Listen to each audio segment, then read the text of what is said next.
Friends, क्या आपको आंख से धुंधला दिखाई देता है? और जितने भी आंख के डॉक्टर्स को आपने दिखा लिया है, उन्होंने कहा है कि आंख आपकी नॉर्मल है, कोई प्रॉब्लम नहीं है।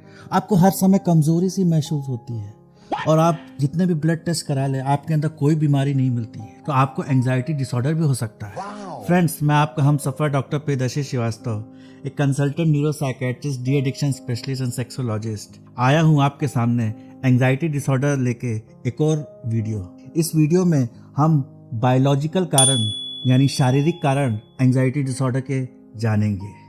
एंजाइटी जो हमारी बॉडी का एक अडेप्टिव रिस्पॉन्स है, जो हमें संघर्ष का सामना करने में हेल्प करता है। कैसे ये अपनी सीमाएं लांघ देता है और एक डिसऑर्डर का रूप लेता है, जिससे हमारे मन में कुरुक्षेत्र का युद्ध शुरू हो जाता है और चारों तरफ अशांति ही अशांति रहती है।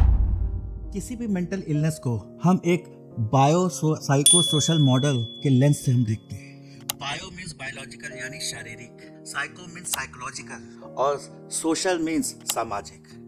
तो किसी के भी मानसिक स्वास्थ्य के डेवलपमेंट में आपके शरीर का, आपके मनोस्थिति का और आपके समाज का, तीनों का ही बराबर का कंट्रीब्यूशन रहता है। उसी प्रकार से मेंटल इलनेस जब प्रेसिपिटेट होती है, वो इन तीनों का कोलैबोरेशन होता है और इन तीनों में से अगर एक या दो फैक्टर्स डिसइंटीग्रेट हो जाते हैं, प्रॉब्लमें आ जाती हैं, तब एक आदमी मेंटल डिसऑर्डर डेवलप करता है। आज हम एंजाइटी डिसऑर्डर के केवल बायोलॉजिकल कारणों माने शारीरिक कारणों के बारे में गहन डिस्कशन। बायोलॉजिकल में एक सबसे इम्पोर्टेंट रीजन है एंजाइटी डिसऑर्डर डेवलप करने का, वो है हमारी जेनेटिक्स। अगर आपके फैमिली मेंबर में किसी को एंजाइटी डिसऑर्डर है, तो आप में उसे इनहेरिट करने का 25 से 30% चांसेस है। बेसिकली ये एक कोई पर्टिकुलर जीन हम ढूंढ नहीं पाए हैं जो एंजाइटी डिसऑर्डर कॉज करती है। ये ग्रुप्स ऑफ जीन्स हैं और जब हम इसे इनहेरिट करते हैं तो ये हमें सब्सेप्टेबल बना देती है एंजाइटी डिसऑर्डर डेवलप करने के लिए। तो हमने पहले एक डिफेक्टिव जीन इनहेरिट की, उसके बाद अगर हमारे इन्वायरमेंट में बहुत ढेर सारे स्ट्रेसेस आए या हमारे माइंड का साइकोलॉजिकल मेकअप इंट्रोवर्ट, शाई नेचर का हुआ, ये तीनों मिलके एक डिसऑर्डर को प्रेसिपिटेट करते हैं। इसलिए आपको एंजाइटी डिसऑर्डर डेवलप करने के लिए खाली जीन्स होना ही काफ़ी नहीं है, बल्कि आपके अंदर वैसी सोच, वैसी डिफेक्टिव सोच जो आपको एंजाइटी के लिए प्रोन करती है और आपके लाइफ में ढेर सारे स्ट्रेसेस, इनका भी होना ज़रूरी है। फ्रेंड्स, आप देखेंगे कि कुछ लोग छोटी छोटी बात में बहुत ज़्यादा परेशान हो जाते हैं और कुछ लोग के सामने तूफान भी आ जाता है तो उनके कान में जू नहीं रेंगता। इसमें एक एग्जांपल है महेंद्र सिंह धोनी का। उनका खुद ही कहना है कि जितनी भी टेंस सिचुएशन है, वो आसपास के लोगों को देखते हैं कि वो लोग एक्साइटेड हो जाते हैं, एंग्शियस हो जाते हैं, पर उन्हें कोई फर्क ही नहीं पड़ता है। तो बेसिकली आप नवजात शिशुओं तक में देखेंगे, कुछ नवजात शिशु बड़े चिड़चिड़े होते हैं, सोते नहीं है, रात भर परेशान करते हैं, और कुछ शिशु बहुत ही शांत और रिलैक्स होते हैं। तो आमतौर में लोगों में जो डिफरेंस है, ये बेसिकली डिफरेंस है ऑटोनॉमिक नर्वस सिस्टम का। जिन लोगों का sympathetic nervous system hyper active होता है, वो हमेशा फाइट और फ्लाइट रिस्पॉन्स के लिए रेडी रहते हैं। उनका आप चेक करेंगे हार्ट रेट, ब्लड प्रेशर, ये हमेशा बढ़ा ही हुआ रहता है। जबकि जिन लोगों पे पैरासिम्पैथेटिक नर्वस सिस्टम, जो हमारा रिलैक्सिंग सिस्टम होता है, वो हावी होता है, वे लोग रिलैक्स रहते हैं। आप देखे होंगे कि बड़े बड़े स्वामी साधु जो होते हैं, जो हिमालय पे बैठे रहते हैं, या जो एथलीट्स होते हैं, उनके हार्ट रेट बहुत लो रहती है, क्योंकि उनके अंदर पैरासिम्पैथेटिक सिस्टम हाइपर एक्टिव होता है और वे काफ़ी रिलैक्स फील करते हैं।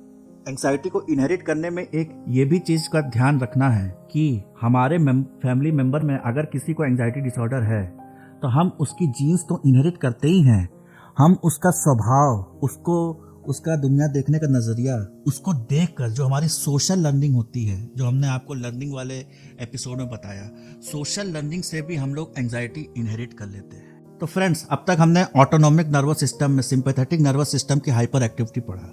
हमारे स्ट्रेस रिस्पॉन्स सिस्टम का दूसरा पार्ट है HPA एक्सिस, इसे कहते हैं hypothalamic pituitary adrenal axis.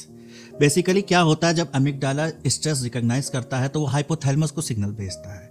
Hypothalamus sympathetic nervous system को एक्टिवेट करता है, जिससे हमारा फाइट और फ्लाइट रिएक्शन होता है और वो तुरंत होता है। साइमल्टेनियसली हाइपोथैलेमस एक हार्मोन सिक्रेट करता है CRH, कॉर्टिकोट्रोपिन रिलीजिंग हार्मोन, जो पिट्यूटरी ग्लैंड में जाता है और पिट्यूटरी ग्लैंड से ACTH रिलीज कराता है और ACTH वापस एड्रिनल ग्लैंड में चला जाता है और वहाँ से कॉर्टिसोल हार्मोन का सिक्रीशन कराता है। तो जब हम लोग प्रोलॉन्ग एंजाइटी में रहते हैं तो एक तो हमारी sympathetic nervous system hyper activity हो जाती है, दूसरे HPA एक्सेस की हाइपर एक्टिविटी से हमारे बॉडी में एक्सेस कॉर्टिसोल सिक्रीट होने लगता है। नॉर्मली क्या होता है कि जब हमारे बॉडी में सफिशिएंट कॉर्टिसोल सिक्रेट हो जाता है तो एक निगेटिव फीडबैक जाता है कि भैया सफिशिएंट स्ट्रेस हार्मोन सिक्रेट हो गया है, अब इसका सिक्रेशन आप बंद कर दीजिए। पर जिन लोग में एंजाइटी डिसऑर्डर डेवलप करना होता है, जो लोग कंटिन्यूसली स्ट्रेस में होते हैं, उसमें ये जो फीडबैक होता है वापस हाइपोथैलेमस को कि भैया कॉर्टिसोल हार्मोन का सिक्रेशन अब आप बंद कर दीजिए, ये फीडबैक मैकेनिज्म डैमेज हो जाती है और डैमेज होने के कारण कॉर्टिसोल हार्मोन बहुत ही एक्सेसिव अमाउंट में हमारे बॉडी में सिक्रीट होता है। हम हमेशा स्ट्रेस में रहते हैं। लॉन्ग टर्म में ये हमारी इम्यूनिटी को लो कर देता है, हमारी बोन्स को वीक कर देता है, हमारे अंदर डायबिटीज़ और हाइपरटेंशन भी इंड्यूस करा देता है। और कुछ दिनों बाद क्या होता ये है कि HPA एक्सेस, जब एक्सेसिव कॉर्टिसोल सिक्रेट हो जाता है, बॉडी के कॉर्टिसोल रिजर्व्स खत्म हो जाते हैं, तो ये बर्नआउट फेज में चला जाता है। अब आते हैं हम न्यूरोट्रांसमीटर्स पे। What are neurotransmitters? Neurotransmitters basically एक न्यूरॉन से दूसरे न्यूरॉन के बीच में जो ट्रांसमिशन रेगुलेट करते हैं या कम्युनिकेट करते हैं, उसको न्यूरोट्रांसमीटर कहा जाता है।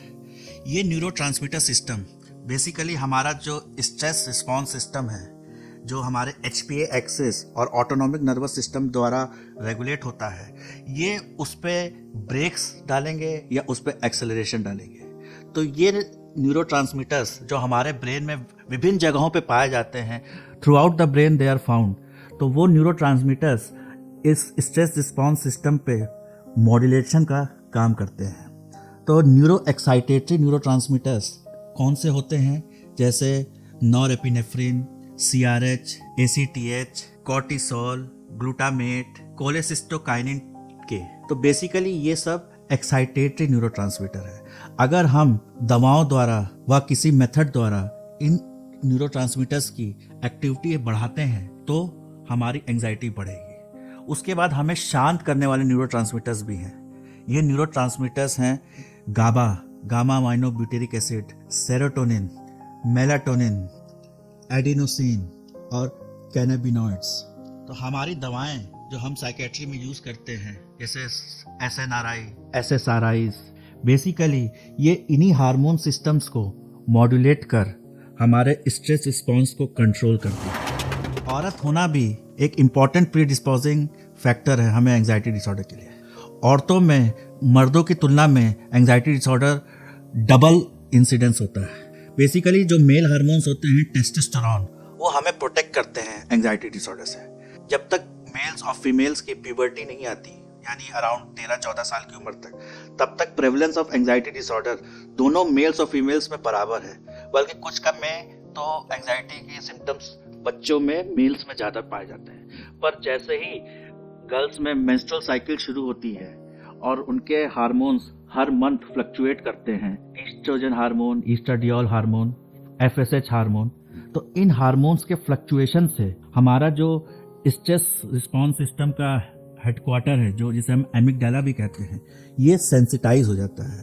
तो मंथली जो हार्मोनल चेंजेस फीमेल्स में होते हैं, ये उनके अंदर मूड फ्लक्चुएशंस ले आते हैं। स्पेशली मेंस्ट्रुएशन से पहले प्री मेंस्ट्रुएशन टेंशन बहुत ही कॉमनली पाया जाता है फीमेल्स में, और जो ज़्यादा सेंसिटिव होते हैं उनमें प्री मेंस्ट्रुअल डिस्फोरिक डिसऑर्डर भी ज़्यादा पाया जाता है।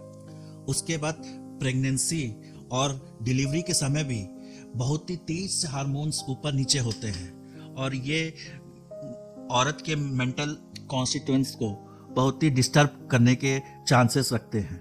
सबसे इम्पॉर्टेंट ये है कि प्रेग्नेंट लेडी में अगर एंजाइटी डिसऑर्डर है तो वो उसके गर्भ में शिशु के मानसिक एवं शारीरिक स्वास्थ्य पे बहुत ही विपरीत असर डालता है और उनमें भी एंजाइटी डिसऑर्डर और विभिन्न तरह के शारीरिक डिसऑर्डर के लिए प्रोन करता है। और लास्ट में जब औरतों का मेनोपॉज आता है, जब उसके हार्मोन्स कम होने लगते हैं, तब उनको हॉट फ्लैशेस, नींद की दिक्कतें ये बहुत कॉमन होने लगती हैं और ये भी एंजाइटी डिसऑर्डर प्रेसिपिटेट कर देती हैं। एक और इम्पॉर्टेंट कॉन्सेप्ट है न्यूरोप्लास्टिसिटी का। आज से 15-20 साल पहले समझा जाता था कि न्यूरॉन्स एक बार डैमेज हो जाए, ब्रेन एक बार डैमेज हो जाए तो वो रिकवर नहीं कर सकता। पर आज लेटेस्ट टेक्निक से पता चला है कि हमारे ब्रेन में एक BDNF, brain derived neurotrophic factor होता है और कई रेजिलियंस जीन्स भी होती हैं जो अगर हमारे ब्रेन में कोई डैमेज हुआ है तो उससे हमें रिकवर करने में हेल्प करती हैं। तो जिन लोगों को एंजाइटी डिसऑर्डर डेवलप होता है, पाया गया है कि उनके ब्रेन के कई रीजन्स डैमेज्ड होते हैं, अंडर डेवलप्ड होते हैं और इनको अगर काउंसलिंग दी जाए और सही दवा से ट्रीटमेंट दिया जाए तो MRI में देखा गया है कि ये रीजन्स वापस रिकवर कर जाते हैं। अगर हमारे ज़िंदगी में बहुत स्ट्रेस हुए हैं जिससे हमारे ब्रेन को डैमेज हुआ है तो हम अपनी सोच बदल के सही ट्रीटमेंट पा के सही दवाओं से इस डैमेज को रिकवर कर सकते हैं। फ्रेंड्स, हम अपना शरीर ही नहीं, हम अपनी पर्सनालिटी भी अपने पेरेंट्स से इनहेरिट करते हैं। इसमें एक पर्सनालिटी ट्रेट है शाइनेस, यानी इंट्रोवर्ट नेचर। ये भी हमें प्री डिस्पोज करता है मेंटल इलनेस के लिए। आज एक नया कंसेप्ट मैं आपको बताने जा रहा हूँ, इसको कहते हैं बिहेवियरल इनहिबिशन सिंड्रोम, जिसे हम पनिशमेंट सेंसिटिविटी भी कहते हैं। जब एक आदमी अनसर्टेनिटी को झेलता है, और कोई भी अनसर्टेनिटी के पॉजिटिव आउटपुट भी हो सकते हैं और उसका निगेटिव आउटपुट भी हो सकता है, तो बिहेवियरल इनहिबिशन सिंड्रोम वाला आदमी हमेशा निगेटिव आउटपुट के बारे में ही सोचेगा और उससे डरेगा और उसका कॉन्फिडेंस लो होगा, उसका कंसंट्रेशन किसी बात पे होगा कि इस अनसर्टेन सिचुएशन में निगेटिव आउटपुट हो गया तो वो उसे कैसे कोप अप करेगा, और जिसके कारण वो अनसर्टेन सिचुएशन को अवॉइड करेगा और उसका कॉन्फिडेंस और भी लो हो जाएगा। इसी अवॉइडेंस बिहेवियर से एंजाइटी डिसऑर्डर हमारे अंदर डेवलप होता है। उसके बाद दूसरा कंसेप्ट है न्यूरोटिसिज्म का। न्यूरोटिसिज्म एक तरह का स्वभाव होता है जो लोग निगेटिव इमोशंस अपने कंट्रोल नहीं कर पाते। निगेटिव इमोशन जैसे गुस्सा, उदासी, डिसगस्ट, ये सारे जो निगेटिव इमोशंस हैं, ये हल्का सा भी उन्हें फील होता है तो उन्हें लगता है कि वो सिचुएशन से कोप अप नहीं कर पाएंगे, और ये सारी चीज़ें हम जेनेटिक्स में इनहेरिट कर सकते हैं। फ्रेंड्स, पहले माना जाता था कि एंजाइटी डिसऑर्डर या कोई भी मेंटल इलनेस मन का वहम है, पर एक ऑर्गेनिक इलनेस है। जो एंजाइटी डिसऑर्डर के पेशेंट्स थे उनको एंजाइटी को एक्सपोज किया गया और उस समय उनको MRI में मशीन के अंदर रखा गया तो पाया गया कि बेसिकली 3 एरिया ब्रेन के हैं जिनमें हाइपर एक्टिविटी होती है एंजाइटी अटैक के समय। ये 3 एरिया, एक तो एमिगडाला है जो फियर सेंटर है, एक एंटीरियर सिंगुलेट कॉर्टेक्स है और तीसरा एरिया है इंसुला। ये तीनों एक साथ मिलकर, ये तीनों की तिकड़ी, इसको फियर नेटवर्क भी कहा जाता है। इनका मेन रोल है हमारे अंदर फियर रिस्पॉन्स एलिसिट करने का। तो एमिगडाला का रोल होता है बेसिकली किसी भी स्टिमुलस को उसके साथ इमोशन को अटैच करना, हैप्पी हो या सैड हो, कोई भी आपके साथ घटना घटी उसके साथ वो उसके इमोशंस कैसे हैं वो डिसाइड करता है एमिगडाला। इंसुला एक रीजन होता है इनसाइड द कॉर्टेक्स। तो जिन लोगों को एंजाइटी डिसऑर्डर होता है उन लोगों में इंसुला रीजन बहुत हाइपर एक्टिव होता है और वो लोग अपने बॉडी के सेंसेशंस के लिए बहुत ही सेंसिटिव होते हैं। हल्का सा दिल की धड़कन बढ़ जाए, हल्का सा सांस फूल जाए तो वो काफ़ी घबरा जाते हैं, परेशान हो जाते हैं, क्योंकि उन्हें लगता है कि ये बहुत बड़ी चीज़ हो रही है उनके साथ, जबकि ये एक नॉर्मल में भी हो सकता है। तीसरा एंटीरियर सिंगुलेट कॉर्टेक्स बेसिकली हमारा बिहेवियर डिसाइड करता है। तो हमने आपको लर्निंग थ्योरीज वाले चैप्टर में बताया था कि जो अवॉइडेंस बिहेवियर है वो एंजाइटी को प्रेसिपिटेट भी करता है और उसे परपेचुएट भी करता है। तो ये अवॉइडेंस बिहेवियर हमारा एंटीरियर सिंगुलेट कॉर्टेक्स द्वारा कंट्रोल होता है। तो ये तीनों मिलके हमारे अंदर एक एंजाइटी डिसऑर्डर का जन्म करते हैं। एक और इम्पोर्टेंट कंपोनेंट है प्री फ्रंटल कॉर्टेक्स, हमारा ब्रेन का बाहर का एरिया होता है, वो इस फियर रिस्पॉन्स सिस्टम को इनहिबिट करता है, इन पे ब्रेक लगाता है वाया गाबा न्यूरॉन्स। मैंने आपको बताया था गाबा न्यूरोट्रांसमीटर होते हैं, वो ब्रेक लगाते हैं। तो एंजाइटी डिसऑर्डर में फियर नेटवर्क के जो कंपोनेंट्स होते हैं वो हाईली एक्टिव, सेंसिटाइज्ड होते हैं, उनकी साइज भी बड़ी हुई मिलती है MRI में। और ये जो प्री फ्रंटल कॉर्टेक्स है जो ब्रेक लगाता है एंजाइटी रिस्पॉन्स सिस्टम पे, इसका साइज स्मॉल रिड्यूस साइज मिलती है, जिसके कारण हम एंजाइटी डिसऑर्डर डेवलप कर पाते हैं और अपने स्ट्रेस रिस्पॉन्स को रोक नहीं पाते हैं। पिछले 10 सालों में काफ़ी नई शोध आई हैं जिन्होंने ये पाया है कि हमारे बॉडी में इन्फ्लेमेशन एक इम्पॉर्टेंट कॉज है जो हमारे अंदर मेंटल डिसऑर्डर कॉज कर रहा है। इन्फ्लेमेशन क्या होता है? इन्फ्लेमेशन बेसिकली क्या होता है कि हमारी जो वाइट ब्लड सेल्स है, जो सफ़ेद कोशिकाएं हैं, जब वो एक डेंजर फील करती हैं, थ्रेट फील करती हैं तो हमारी बॉडी को प्रोटेक्ट करने के लिए वो ढेर सारे केमिकल्स रिलीज करती हैं, जैसे इंटरफेरॉन्स, टीएनएफ अल्फा, इंटरल्यूकिन्स। ये केमिकल्स बेसिकली हमें बाहरी एंटीजन से लड़ने में हेल्प करता है। इसमें एक बात ध्यान देने की है कि फिजिकल स्ट्रेस हो, जैसे हमें चोट लग जाए, हमारा एक्सीडेंट हो जाए या हाथ कट जाए, वो भी हमारे लिए स्ट्रेस है। पर इमोशनल स्ट्रेस, ये भी हमारी बॉडी इसे इस डेंजर की तरह परसीव करती है और इसमें भी हमारे अंदर सफ़ेद कोशिकाएं हाइपर एक्टिव हो जाती हैं। और जब ये सफ़ेद कोशिकाएं हाइपर एक्टिव हो जाती हैं तो ये हमारे बॉडी के ब्रेन को डैमेज करने लगती है। और जब ये ब्रेन को डैमेज करने लगती हैं तो कॉर्टिसोल हार्मोन का जो निगेटिव फीडबैक था, जिसके बारे में हमने आपको बताया था, डैमेज हो जाता है, वो डैमेज हो जाता है। और निगेटिव फीडबैक डैमेज होने के कारण कॉर्टिसोल और नॉरएपिनेफ्रिन का कंसंट्रेशन हमारे बॉडी में बहुत ज़्यादा होने लगता है और हम एंजाइटी डिसऑर्डर डेवलप कर जाते हैं। इसलिए आप देखेंगे कि जिन लोगों को लॉन्ग टर्म में शुगर हो गया, बीपी हो गया, ऑस्टियोआर्थराइटिस हो गया, कैंसर हो गया, ये सारी बीमारियां होती हैं, वो भी बॉडी के लिए एक फिजिकल स्ट्रेस है। तो उसमें बॉडी हाइपर इन्फ्लेमेटरी स्टेट में चली जाती है और ढेर सारे इन्फ्लेमेटरी केमिकल्स सीक्रेट करती है। ये केमिकल हमारे ब्रेन को डैमेज करते हैं और हमें एंजाइटी डिसऑर्डर के लिए प्रोन करते हैं। इसीलिए इन लोगों के अंदर एंजाइटी डिसऑर्डर डेवलप करने के चांसेस बहुत ज़्यादा होते हैं। इन्फ्लेमेशन और एंजाइटी डिसऑर्डर एक विशियस सर्किल बना देते हैं। जब बॉडी में इन्फ्लेमेशन बढ़ता है तो वो हमें प्रोन करती है एंजाइटी डिसऑर्डर के लिए, और जब बॉडी में एंजाइटी डिसऑर्डर बढ़ता है या लॉन्ग टर्म एंजाइटी डिसऑर्डर रहता है तो वो हमें प्रोन करती है हाई इन्फ्लेमेटरी डिसऑर्डर्स के लिए, जैसे शुगर हो गया, डायबिटीज़ हो गया, ऑस्टियोआर्थराइटिस हो गया। मेरा पर्सनल एक्सपीरियंस है कि कई पेशेंट्स जो इंसुलिन से भी जिनका शुगर कंट्रोल नहीं हो रहा था, जब उनको एंटी डिप्रेसेंट दी गई तो वो बिना किसी दवा के उनका शुगर कंट्रोल हो गया। और आजकल बहुत ही कॉमनली हमें पेशेंट्स मिलते हैं कि जिनका हाइपरटेंशन, बीपी दवा से कंट्रोल नहीं हो पाता है, वो एंटी डिप्रेसेंट्स खाने से रिलैक्स करते हैं, उनका स्ट्रेस कम होता है, उनकी बॉडी का इन्फ्लेमेशन कम होता है और उनका बीपी अपने आप ही ठीक हो जाता है। फ्रेंड्स, पेशेंट को एंजाइटी डिसऑर्डर डायग्नोज करने से पहले हमें बहुत सी बीमारियां रूल आउट करनी होती हैं, जो ऑर्गेनिक बीमारी होती हैं, हमारी शरीर की बीमारियां होती हैं, जिन बीमारियों में हमें उलझन, घबराहट जैसे सिम्टम्स आते हैं। इसलिए आप देखेंगे कि अगर आप जनरल फिजिशियन के पास जाएंगे दिल की प्रॉब्लम या सीने की प्रॉब्लम को लेके, तो वो आपका ईसीजी, इको जरूर करवाएंगे, क्योंकि हार्ट की प्रॉब्लम होने से, जैसे हार्ट अटैक हो गया, एंजाइना हो गया, वॉल्व की प्रॉब्लम हो गई, हार्ट के अरिदमियाज हो गए, इन कंडीशन में भी हमें एंजाइटी जैसे सिम्टम्स, सीने में भारीपन, दर्द, उलझन महसूस हो सकती है। आपका बीपी जरूर चेक करेगा, क्योंकि कई बार क्या होता है कि पेशेंट को हाई ब्लड प्रेशर होता है जो एंजाइटी की तरह मैनिफेस्ट होता है। अगर आप शुगर के पेशेंट हैं तो शुगर लो होने पे एंजाइटी के सिम्टम्स आ सकते हैं। अगर आप फीमेल हैं तो हम हर पेशेंट में थायराइड चेक बहुत कराते हैं, क्योंकि बोथ हाइपोथायराइडिज्म और हाइपरथायराइडिज्म ये दोनों ही हमें मेंटल इलनेस और एंजाइटी के लिए प्रीडिस्पोज करती हैं। बहुत से एंजाइटी डिसऑर्डर के पेशेंट्स पेट की दिक्कतें को लेकर आते हैं, तो कई गैस्ट्रोएंटरोलॉजिस्ट उनका एंडोस्कोपी भी करते हैं।